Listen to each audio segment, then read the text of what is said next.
Strasbourg, 1518. A woman named Frau Trophäa steps into a narrow street and begins to dance. There is no music.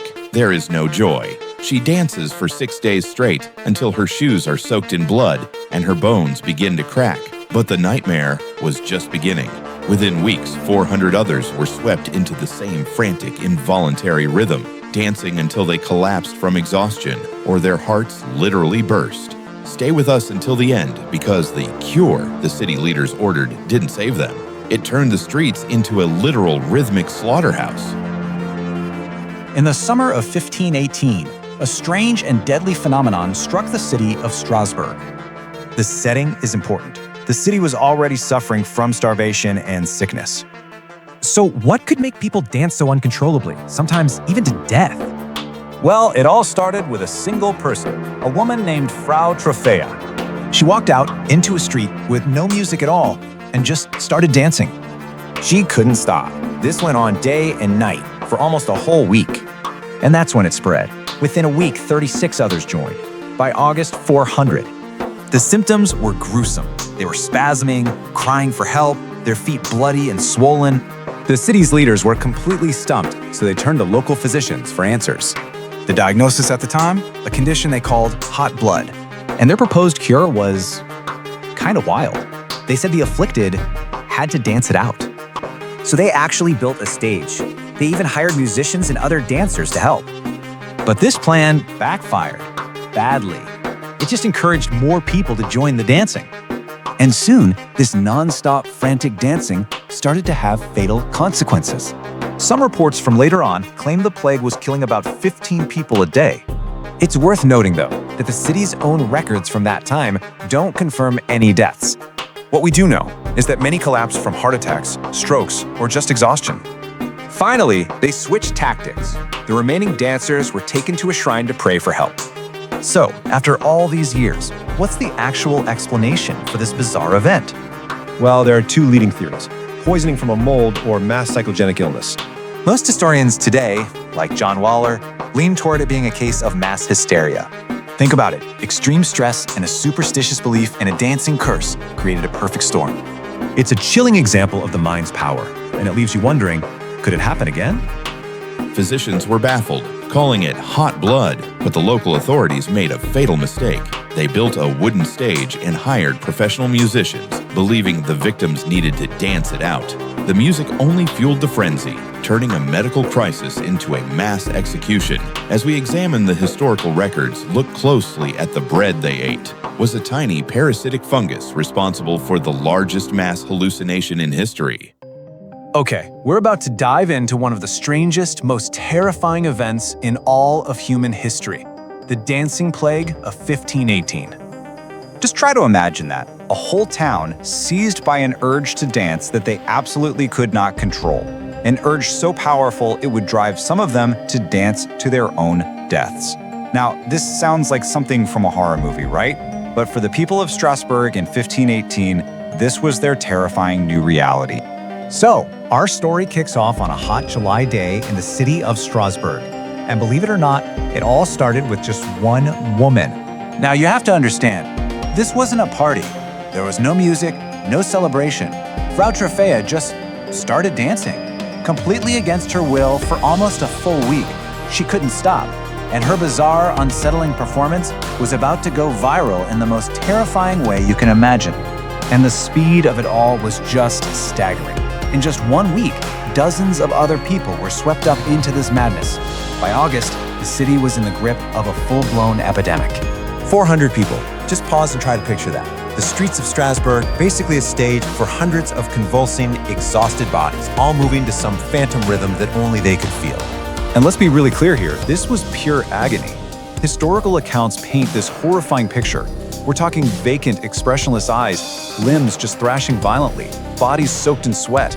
Their feet were swollen and literally bleeding, but they could not stop.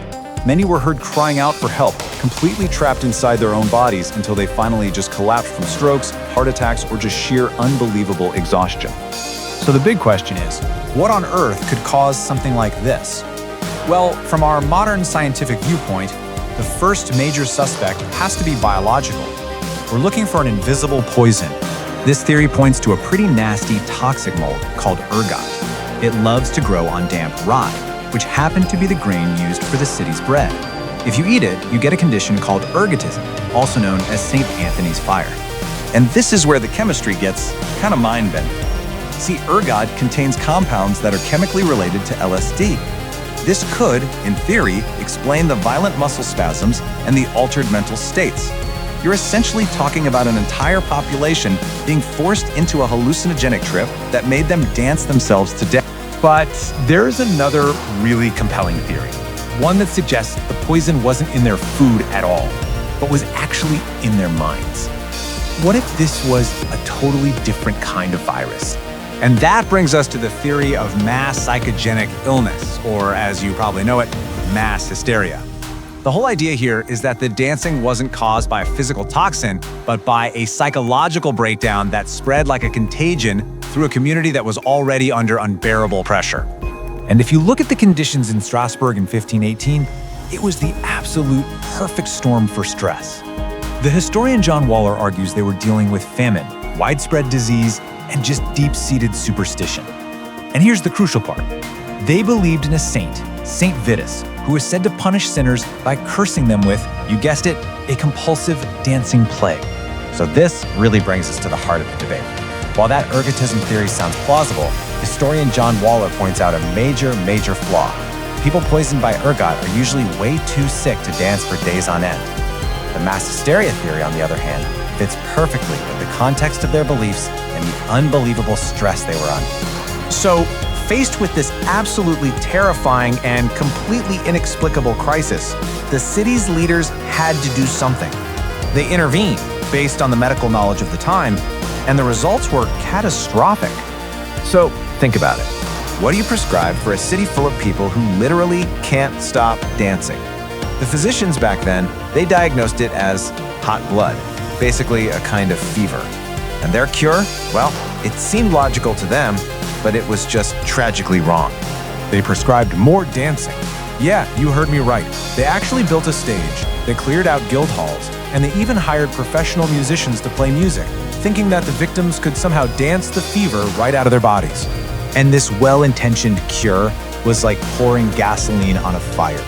The public stage, the constant music, it only seemed to encourage the madness and push the already exhausted dancers way past their physical limits, which dramatically increased the death toll. And then, almost as mysteriously as it had begun, the whole phenomenon just ended, leaving behind a traumatized city and a historical puzzle that we're still trying to solve today. The end only came after the authorities did a complete 180. They banned all public dancing and instead sent the remaining dancers on a pilgrimage to a shrine dedicated to, of course, St. Vitus. And whether you believe it was divine intervention or the fever just finally running its course, the dancing at last stopped.